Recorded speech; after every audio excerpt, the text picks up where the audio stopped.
Sem, gamitan mo na.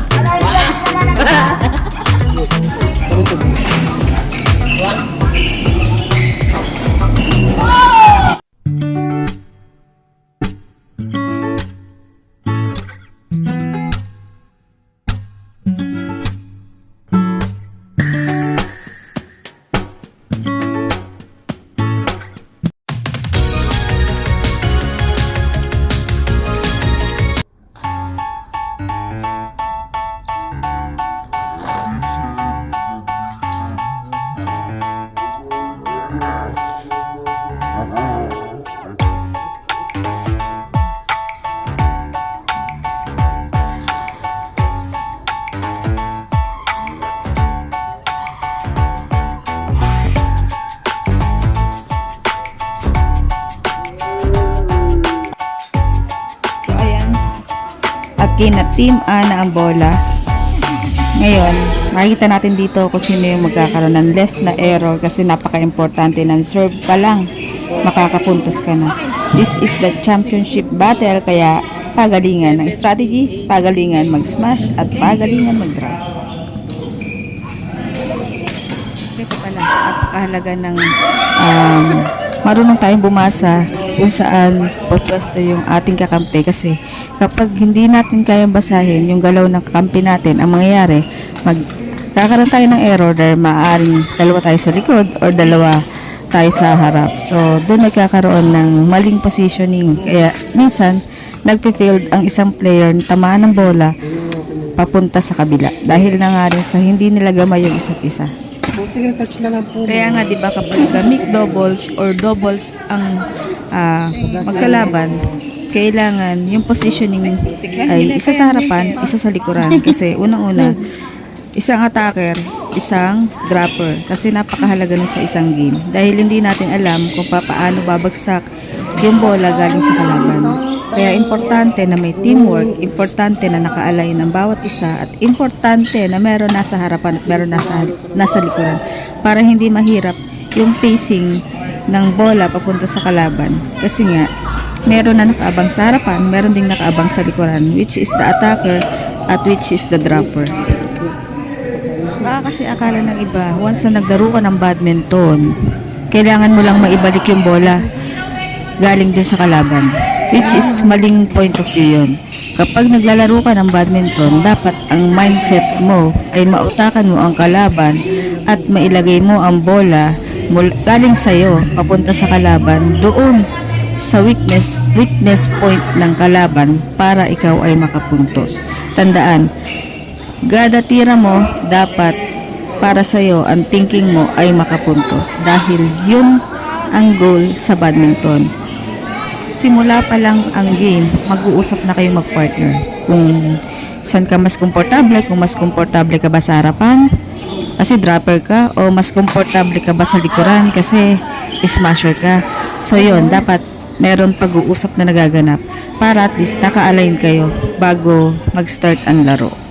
At ang goal ng dalawa ay manalo, kasi palagi naman natin sinasabi sa lahat yan na once na nakarating ka sa semis, dapat ang thinking mo niyan ay makarating ka sa championship at maipanalo mo yung laro, which is yun naman talaga ang main goal ng lahat ng badminton player.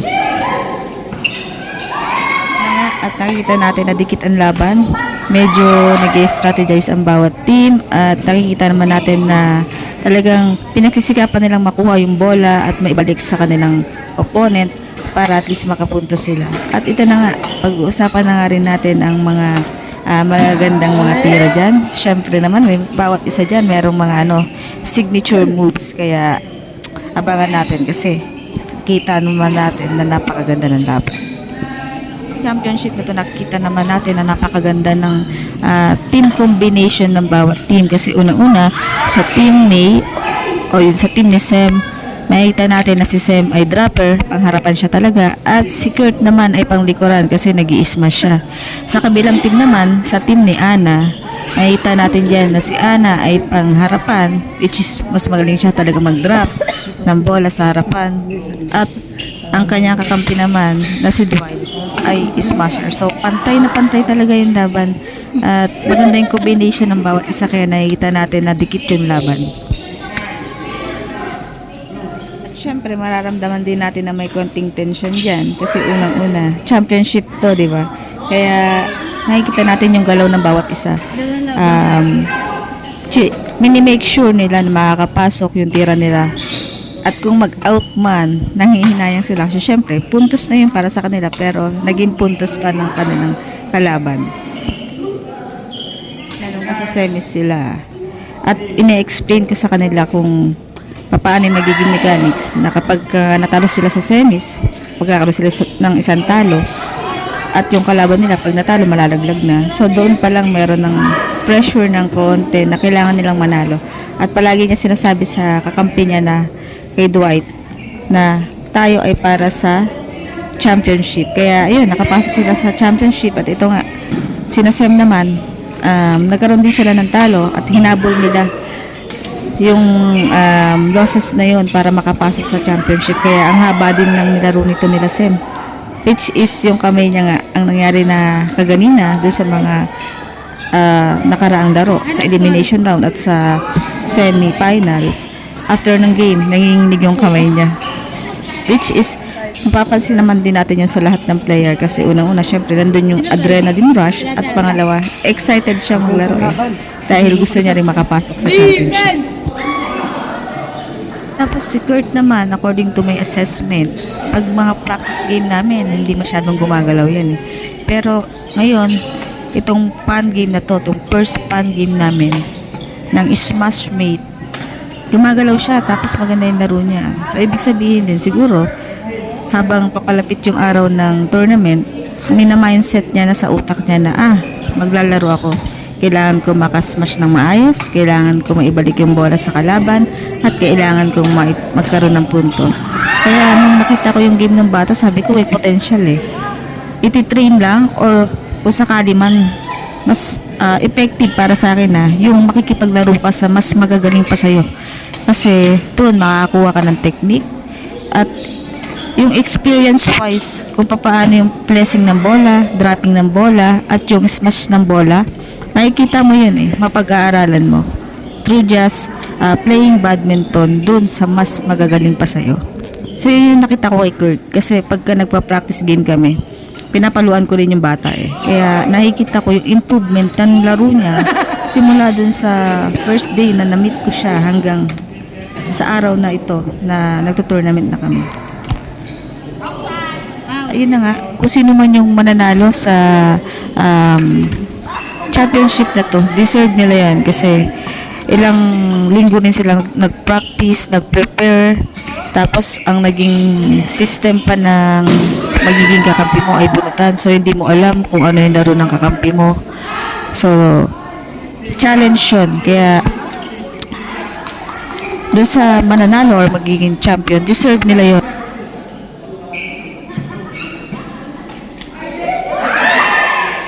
Change court na? Kaya, ang scoring natin ay straight 31-16 change court. So, yan. Sa set 1, ang nanalo ay sina Ana. Ang team Ana nakakuha ng 16 points. Change court na din. Service pa rin nila. Ganda rin yung pinapakita ni Dwight na laro kasi most ng mga palo na galing kay Kurt nakukuha niya at naibabalik niya sa kalaban. Kaya maganda yung pinapakitang game ngayon ni Dwight dito. Mukhang natulog din to ng maaga eh. Kaya nasa kondisyon ng katawan. Samsam naman, napakalaki na rin ng improvement niya sa paglalaro kasi kung mapapansin natin, maganda na yung footwork niya. Nakaka-smash na siya, nakaka-drop na siya. Di gaya nung unang araw na tinrain ko siya, in talagang hindi siya makatama ng bola. Tapos kapag may kailangan siyang habulin na tira ng kalaban, pag binigyan siya sa kaliwa o kaya sa kanan, napapako yung paa niya. So ang unang dinevelop ko kay Sem as naging mentor at partner niya is yung footwork. Kaya ngayon, as a beginner, masasabi ko na 1 to 10, masasabi ko na ang range ko para sa kanya ay nasa 7 na. 3 points na natitira dun sa 1 out of 10. Syempre si Sem na yung bahalang mag-develop pa. Kasi once na tinuruan mo ang player at natutunan niya yung pinaka-basic, tapos nakikipaglaro na siya sa iba't ibang tao, nakikita niya na yung pagkakamali niya eh. Nakikita niya na yung dapat niyang i-improve. At higit sa lahat, siya mismo sa sarili niya, alam niya na yung dapat niyang gawin para mas ma-improve pa yung sarili niya. Kaya ang mangyayari dyan, once na naglalaro siya, unti-unti ring tumataas yung confidence niya sa sarili at nagbabago yung laro niya kasi ibang-ibang tao na yung nakakalaro niya at in the same time, iba't ibang strategies na yung nakakasalamuhan niya sa paglalaro ng badminton. Kaya it really helps na practice kasi nga yun, doon may improve ang iyong playing skills. Guys, manonood muna ako at tignan natin kung sino ang matitirang matibay at champion sa ating first Smash Mate Pan Game.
At malapit nang matapos yung game at malalaman na natin in a few minutes kung sino ang magcha-champion, kung ang Team Ana ba or ang Team May ba.